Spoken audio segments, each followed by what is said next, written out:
The another class wanted to use our little, what do we call that thing? Chart. Anyway, I wasn't going to write very many things, so I said if they were desperate and they couldn't find an extra one, they could go ahead and use it. So they decided they couldn't find it and were desperate and took off and went. So, well, we are ready for the 14th verse, which is after the third day. And are y'all ready to go? We're all ready to take off? Okay. On the verse 14, God said, "Let there be lights in the dome of the sky." And remember, the dome is the firmament, and that's kind of like a hammered out big dish they imaged that was holding the waters above with the floodgates that could let rain and hail and so forth come out. But it was not complete, and so God said, "Let there be lights in the dome of the sky to separate the day from the night, and let them be for signs and for seasons and for days and for years, and let them be lights in the dome of the sky to give light upon the earth." And it was so.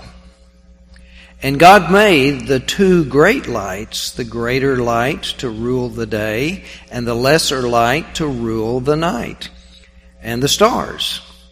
And God set them in the dome of the sky to give light upon the earth, to rule over the day and over the night, and to separate the light from the darkness. And God saw it was good. And there was evening and there was morning, the fourth day. Now that's a lot of words and verbiage just to say God created the sun and the moon and the stars and put them up there. Could have done that real shortly, but this is very important in the context of the other religions in the ancient Near East. It's definitely making some very strong statements. So one of the main things is that we hear not a name for moon or sun. They're just called the greater light and the lesser light. And part of the reason is the priestly writer is trying to demythologize the mindset of the audience that's going to be hearing this, because they're hearing it in a world that is strongly governed and ruled in the minds of the people by these forces of sun and moon and stars.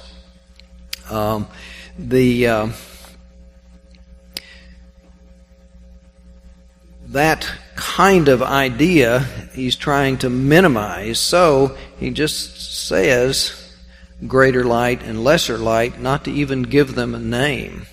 Because if he used the name, it was the same name for sun that was also the name of the deity of the sun. And so he's really avoiding the naming. And then, again, separation. We hear that twice in this. And that's a way that God controls and orders the world that He's creating, bringing order to it, is separating things.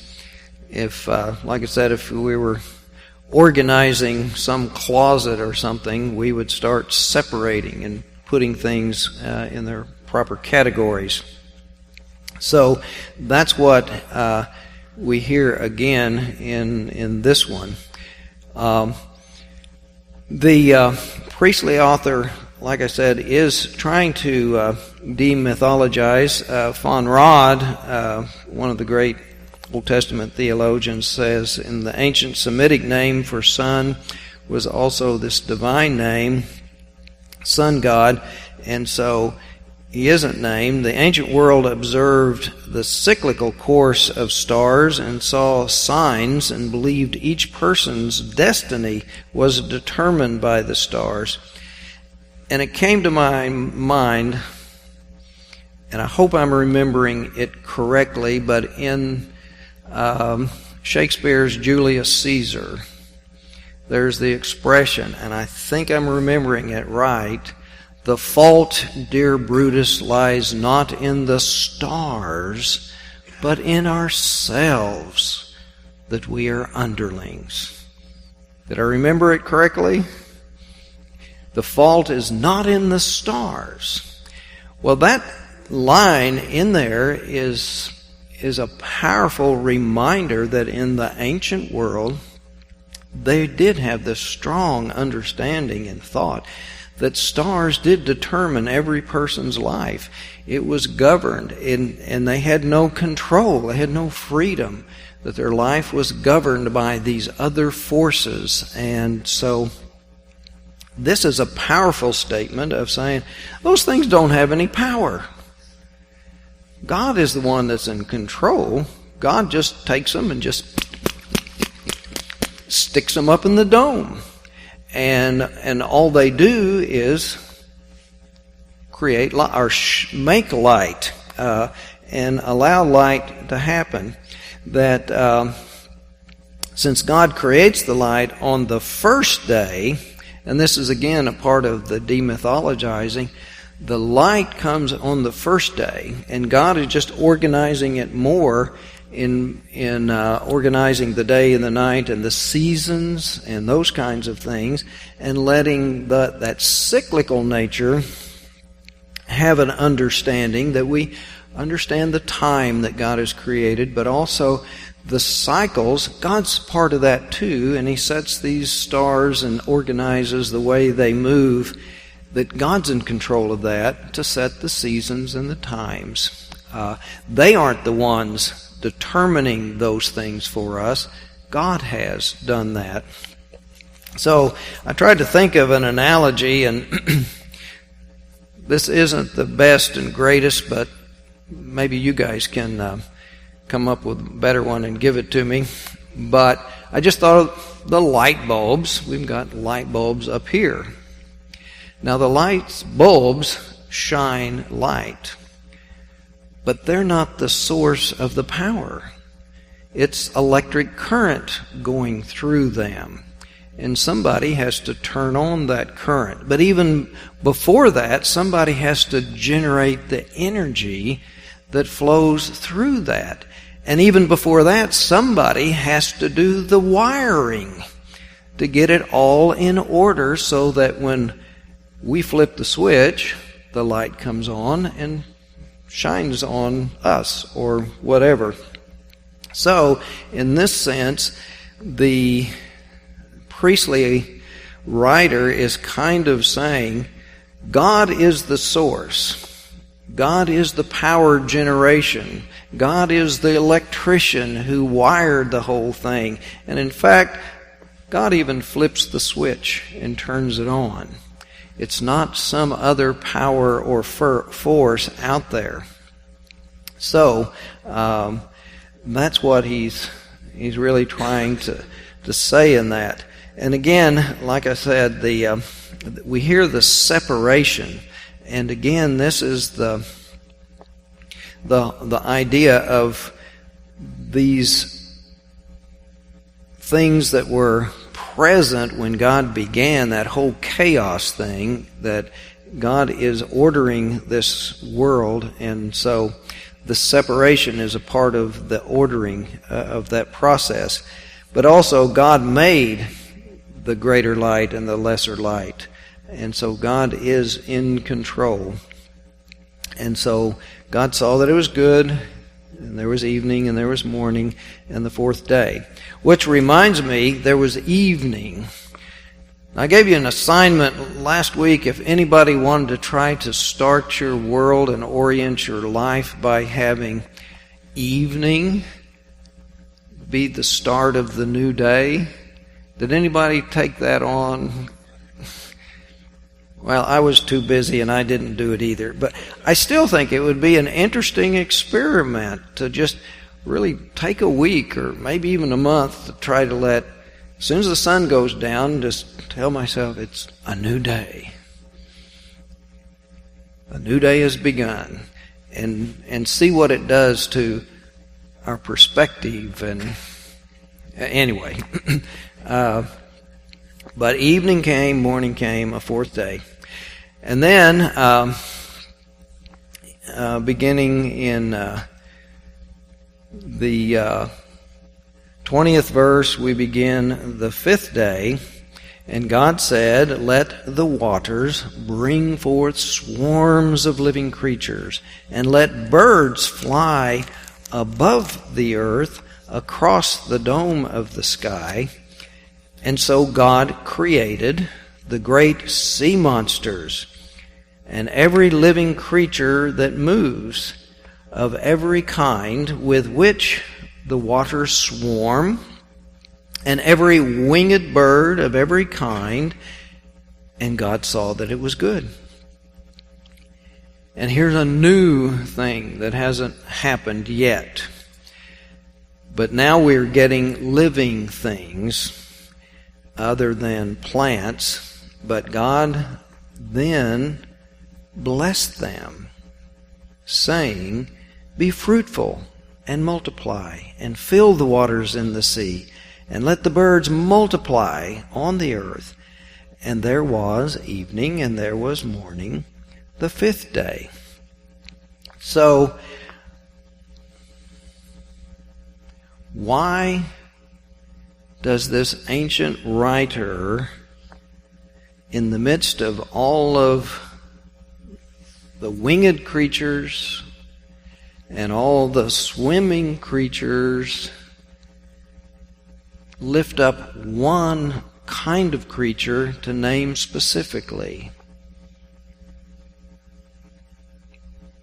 The sea monsters. Now, it must be important. It must have caught his notice. Do we think he went to the sea and saw sea monsters? Did he see the Loch Ness Monster? Well, anybody have a good answer? Okay, it's up to me to... Well,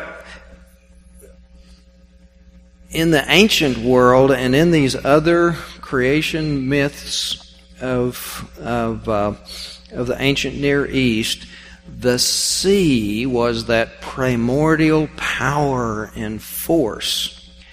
And the sea monster became the symbol, the epitome of all of that force. And in some of the other creation mythologies, the god had to have a great battle. And lots of the other creation myths have the gods, the multiple gods, have to do battle in order to find out who is going to be the strongest and the most powerful god for the people. And usually this culture has a mythology that has the gods so that their god wins out over other gods in the area. But the sea monster was the epitome of that force of nature in the sea, and the god had to wrestle and fight and defeat the sea monster. So again, the priestly writer is just saying, the sea monster, just one of those things that God created. God put the sea monster out there just to play and frolic in the sea. He's no big deal. It's no great force. Our God is so much bigger and greater than sea monsters. He just kind of creates one and tosses him out there in the ocean to play with all the other fish and so forth. So again, it's this strong demythologizing of the concepts and ideas about the world and nature and who God is in the minds of the folks who would be hearing and reading about this. The be fruitful and multiply and the blessing here, we will also have it later with the human beings, but with our Puritan influence that's still with us, basically it's just saying sexuality is important. Sexuality is necessary. Sexuality is a blessing that God has given all living creatures. It's just a part of how God made us. And so it's a blessing. It's specifically related to the be fruitful and multiply. They are blessed, be fruitful and multiply, which is saying that sexuality here, even among the animals, it's a good thing. It's a normal thing. So, anyway, that's what we've got there. Well, I'm moving kind of fast. I've gone through 2 days. Any questions or concerns about those 2 days? Okay, we move on to the 24th verse after the 5th day, and we're getting into the big day. And God said, "Let the earth bring forth living creatures of every kind, cattle and creeping things, and wild animals of the earth of every kind." And it was so. And God made. Now, this is a pattern that is throughout. I'll lift it up now. It says, God said, "Let there be," and then there is, and it was so, and then the very next line is, and then God made what God had said, "Let there be."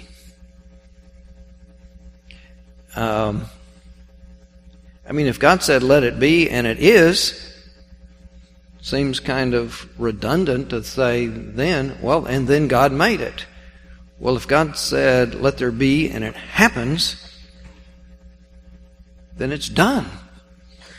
Why does God have to go back and God made? The scholars kind of not positive about this. They think partly it may be from the Priestley author is working with different sources, but also that there is just kind of a rhetorical and a kind of way of expressing things that is just to re-emphasize that the power of the Word is a very important concept that he's trying to get here. But another important concept is this is what our one God had done. He's powerful. He says, "Let there be." And so it happens, but also to reinforce that, God did it. God made. So he said, "Let there be," and it happens, and then comes back and God made it happen, is kind of what they're saying, that the emphasis there with the repetition. So God made the wild animals of the earth of every kind, and the cattle of every kind, and everything that creeps upon the ground of every kind, and God saw that it was good. Now with the animals, we see that there are, first of all, before I move on, in this one, as we deal with the animals, God said, "Let the earth bring forth." And in that statement, it's making earth a part of, that God's working with the earth. It isn't just the magical wave the wand and poof, but God says, let the earth bring forth. So it's giving a concept in the mind of the priestly writer of a process that life